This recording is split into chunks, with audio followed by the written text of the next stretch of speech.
Hi, everyone. I'm so excited to be here with you today. A big thank you to everyone at Lensbaby for giving me the opportunity to be able to talk about this weird and wonderful new lens, the Obscura.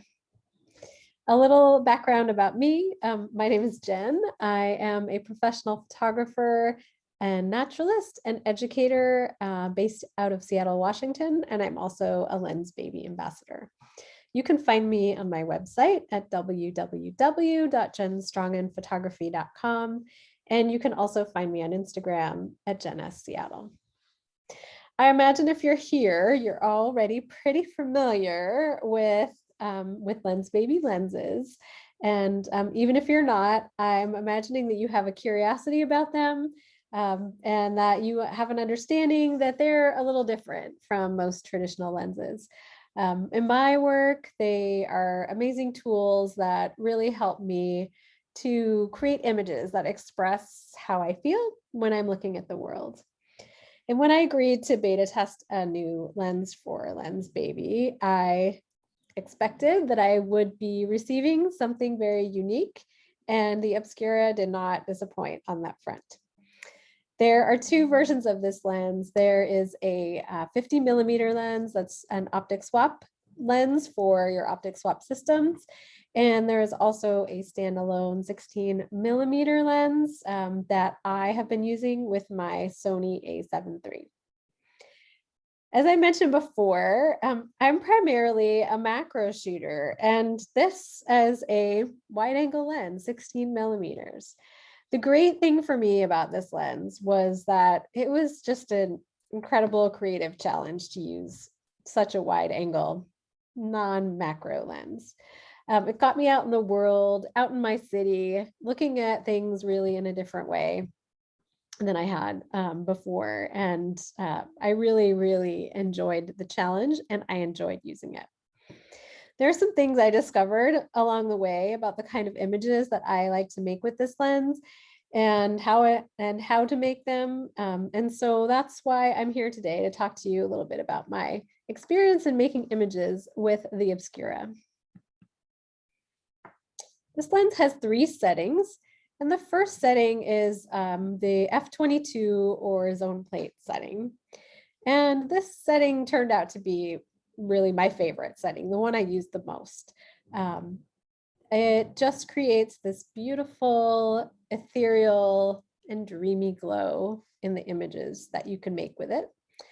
And if you were to take a look under the hood, so to speak, of this part of the lens, you would see a central hole to let in light, and then around that, some concentric rings that also let in light. And the unique thing that this does when you're taking pictures is that when you're shooting into direct light or you're shooting things that are reflecting light, you're going to get these flare effects that really show you kind of what it looks like underneath the lens, where you have this circle with rings around it, and it's quite beautiful. And I really enjoyed experimenting and taking images that where those little flare effects showed up.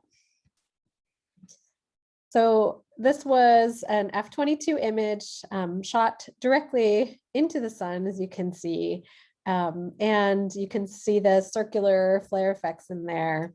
And it just really gives this landscape a unique and very dreamy look that I love.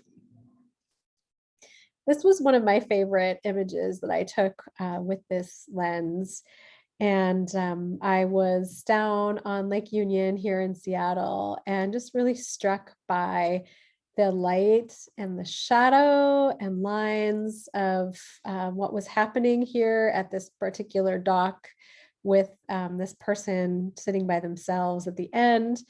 And this was happening during our pandemic, which I know is still going on, although things are opening up a little bit more, which is great. But this was a time when everything was kind of locked down, and really this just expressed to me how I was feeling kind of lonely.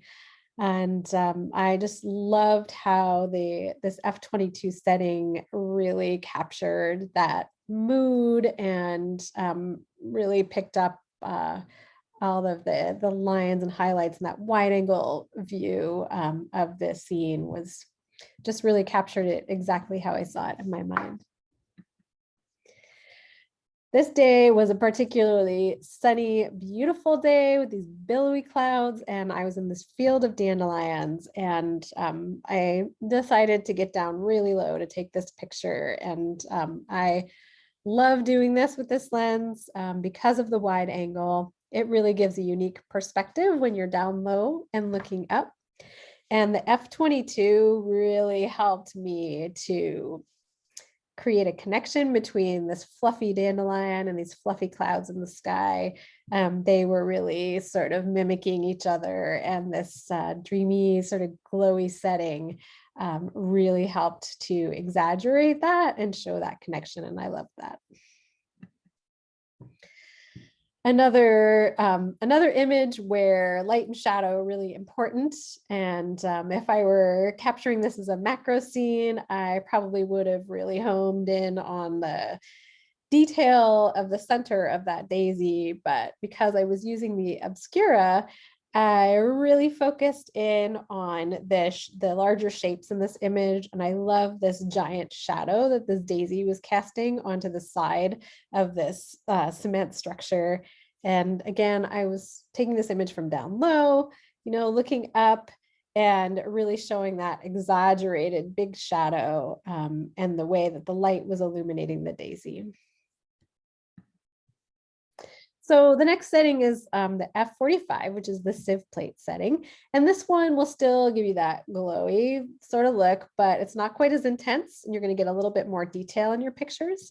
And, the same goes where you're looking for strong lines and shapes and shadows is something that I feel will help your images. And when you're shooting into direct light into the sun, or shooting images that have light reflecting off of them, this one gives you little flare artifacts that are kind of different. So under the hood here, you would see a larger center hole, and then it's going to be surrounded by smaller little pinprick holes. So it's kind of like Swiss cheese setting, and it creates these starry flare effects, which are quite beautiful. So this is a good example of that. So this was the entryway into an apartment complex, and they had all these Christmas string lights up, and the F45 setting really made them look as magical as I saw them in my mind. Architecture is not my main genre of photography, as I mentioned, but man, I love this lens for architecture. It really opened my eyes to a lot of interesting buildings in my city that I hadn't been paying attention to. Anyway, this is one in my neighborhood, and you can see that the way the light was reflecting off of that top window created that really cool starry flare effect. This is that same field of dandelions, and again, shooting from down low, but you can see I've got a little bit more detail in this image. At the F45, it is, you can see those billowy clouds behind, but the dandelion is less cloud in this one and more dandelion. And landscapes are great with this lens because of its wide angle, and the F45 just lends itself to this painterly sort of feeling to the photograph with a little bit of detail in there too. So I really love it for that. The F90, the final setting, is your traditional pinhole setting, just a central hole that lets light in, a small hole. And this will give you the most detail in your images with this lens. And it's going to give you pretty even detail across the frame.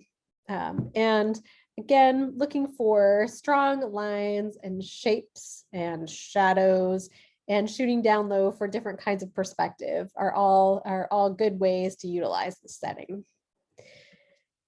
It gives your images, I think, a really vintagey feel. Kind of reminds me of some of the some of the feeling that I was able to express using a Polaroid camera many, many years ago. And this one was shot into a window, so it's a reflection. And I just love that it was able to capture a lot of the detail in the scene, but still give it a unique and intriguing sort of vintage look. Again, just that wide angle is so cool. Really, this is a fountain in Capitol Hill in Seattle, and it has this really wide base. And I love how the 16mm really exaggerates the look of the base of that fountain structure.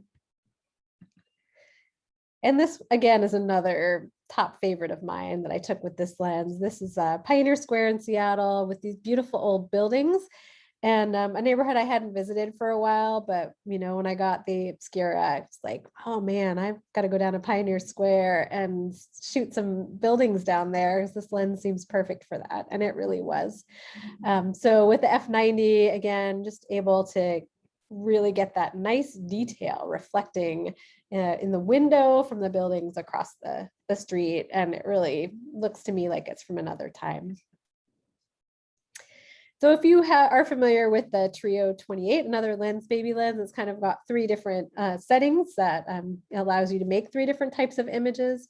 You can sort of trick out that lens by adjusting it to be in between settings. So you're not on one or another, just in between. And it creates, with the Trio 28, creates sort of these double exposure images, and the Obscura does the same. So this image was shot in between the F45 and F90 settings. So you can see it has quite a bit of detail, but it also looks like it's a double exposure. And this one was in between the F22 and F45 settings, so it's a little softer, but again, sort of gave this nice dreamy look to it, and a really cool double exposure effect. So I'm going to leave you with a few tips if you decide to try out this lens. It's a weird lens, but it's so much fun. So embrace the darkness. You're shooting with these really small apertures. So you can shoot at higher ISOs, you can shoot at slower shutter speeds, you can use a tripod if you want to, if you're shooting at slower shutter speeds. I did all of these images, I took all of these images handheld.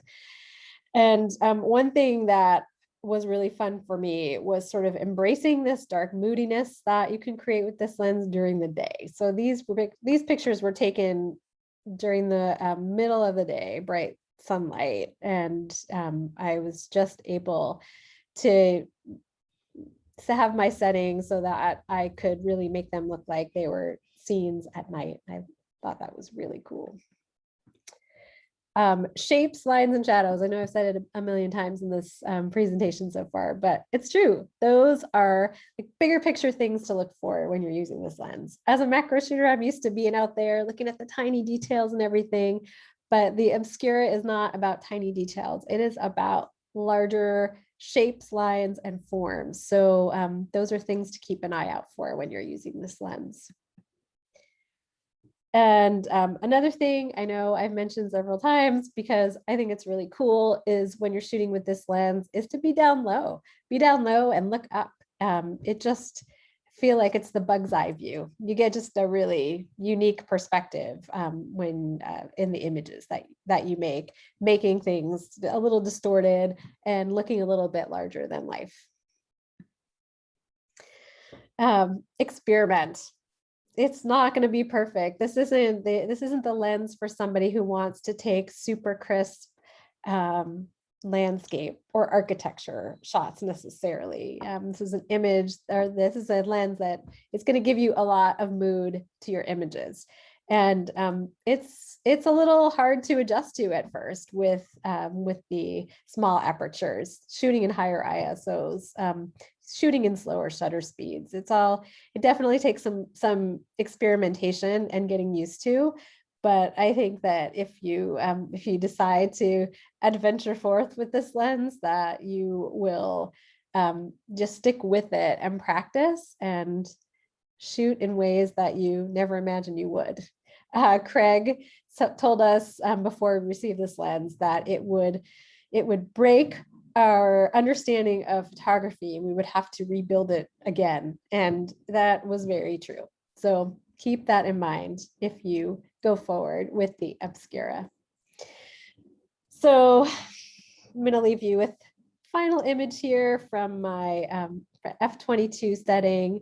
And I just want to say that I think the effort of experimenting with this lens was so fun and so worth it. Another final tip I should leave you with before I go is that these small apertures show up every little tiny speck of dust that might be on your sensor. You might think you've got a super clean sensor, and when you put this lens on, you're going to realize that you don't.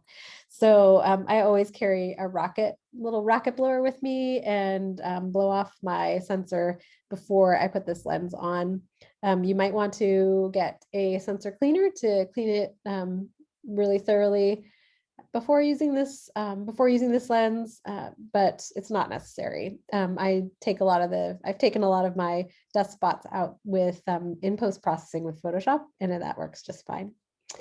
So anyway, this lens is now part of my camera bag. I love it. I will continue to use it. And if you have any questions about it, please feel free to reach out. You can reach me at my website. You can reach me on Instagram at Jen S. Seattle. And I hope that you get to experience the Obscura for yourself. It's a whole lot of fun.